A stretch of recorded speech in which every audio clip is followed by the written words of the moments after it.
जय श्री कृष्णा दोस्तों, हमारे channel Ritesh Patel AI video में आपका स्वागत है। आज के वीडियो में हम बात कर रहे हैं श्रीमद् भागवत गीता अध्याय 15 के बारे में। 15वां अध्याय पुरुषोत्तम योग से जाना जाता है। जिस अध्याय में श्री कृष्ण भगवान ने अर्जुन से क्या कहा, इसके बारे में हम संक्षिप्त में बात करेंगे। अगर वीडियो अच्छी लगे तो कमेंट में जय श्री कृष्णा जरूर लिख देना। तो चलो शुरू करते हैं श्रीमद् भागवत गीता अध्याय 15।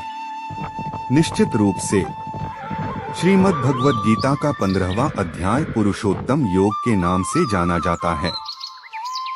यह अध्याय भगवान श्री कृष्ण द्वारा अर्जुन को दिए गए उपदेशों में अत्यंत महत्वपूर्ण है, जिसमें उन्होंने संसार को एक वृक्ष के रूप में वर्णित किया है और अपने सर्वोच्च दिव्य स्वरूप पुरुषोत्तम का स्पष्ट ज्ञान दिया है। पुरुषोत्तम योग संक्षेप में। इस अध्याय के मुख्य विचार और उपदेश निम्नलिखित हैं। 1. संसार वृक्ष का वर्णन, श्लोक 1 से 4। संसार को एक अश्वत्थ पीपल वृक्ष के रूप में वर्णित किया गया है, जिसका मूल जड़ ऊपर की ओर परमेश्वर और शाखाएं ब्रह्मा आदि लोक कर्म नीचे की ओर हैं। वेद इस वृक्ष के पत्ते हैं।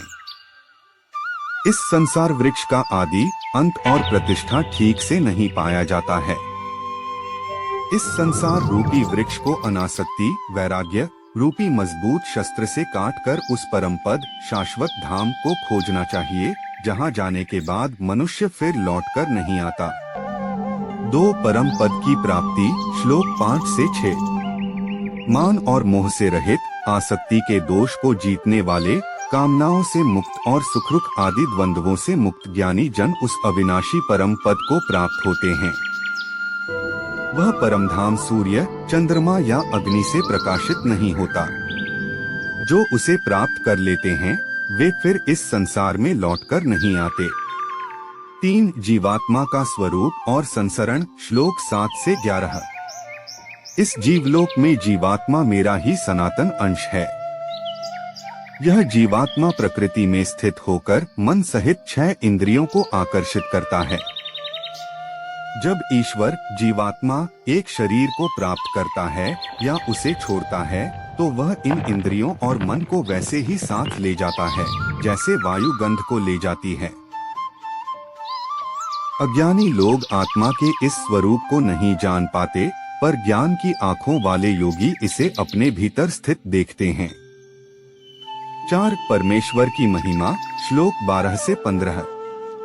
भगवान कृष्ण बताते हैं कि सूर्य, चंद्रमा और अग्नि में जो तेज है, जिससे संपूर्ण जगत प्रकाशित होता है, वह तेज उनका ही है। वही पृथ्वी में प्रवेश करके सब प्राणियों को धारण करते हैं। वही चंद्रमा बनकर समस्त औषधियों वनस्पतियों को जीवन रस देते हैं। वही जठराग्नि पाचन अग्नि बनकर 4 प्रकार के अन्न को पचाते हैं। भगवान समस्त प्राणियों के हृदय में स्थित हैं। उन्हीं से स्मृति, ज्ञान और अपोहन भूलना होता है। समस्त वेदों के द्वारा जानने योग्य वे ही हैं। वेदांत के कर्ता और वेदों को जानने वाले भी वे ही हैं। 5. क्षर, अक्षर और पुरुषोत्तम, श्लोक 16 से 20। भगवान 3 प्रकार के पुरुषों का वर्णन करते हैं। क्षर पुरुष यह नाशवान भौतिक शरीर और समस्त भौतिक प्राणी हैं। अक्षर पुरुष यह कूटस्थ अविनाशी अपरिवर्तनशील जीवात्मा है। पुरुषोत्तम इन क्षर और अक्षर दोनों से उत्तम, जो परमात्मा परमेश्वर कहलाता है। वही तीनों लोकों में प्रवेश करके सबको धारण करता है और अविनाशी ईश्वर है। चूंकि वे क्षर से परे और अक्षर से भी उत्तम हैं, इसलिए संसार और वेद में वे पुरुषोत्तम के नाम से प्रसिद्ध हैं। जो मनुष्य इस प्रकार संशय रहित होकर उन्हें पुरुषोत्तम रूप से जानता है, वह सब कुछ जानने वाला होता है और सभी प्रकार से उनकी ही भक्ति करता है। यह अध्याय ज्ञान और भक्ति का अद्भुत समन्वय है, जो हमें इस संसार की नश्वरता को समझकर परम सत्य पुरुषोत्तम की ओर बढ़ने की प्रेरणा देता है। क्या आप किसी विशेष श्लोक का अर्थ जानना चाहेंगे या इस अध्याय के किसी पहलू पर और चर्चा करना चाहेंगे? तो दोस्तों, यह था श्रीमद् भागवत गीता 15 अध्याय का श्री कृष्ण द्वारा की गई बातें।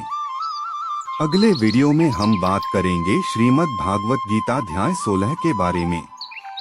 अगर हमारे वीडियो अच्छे लगते हैं, लाइक, शेयर, सब्सक्राइब, कमेंट जरूर कर देना। हमारे चैनल में दूसरे वीडियो देखने के लिए हमारे चैनल की विजिट जरूर करना। तो दोस्तों, मिलते हैं अगले वीडियो में। जय श्री कृष्णा।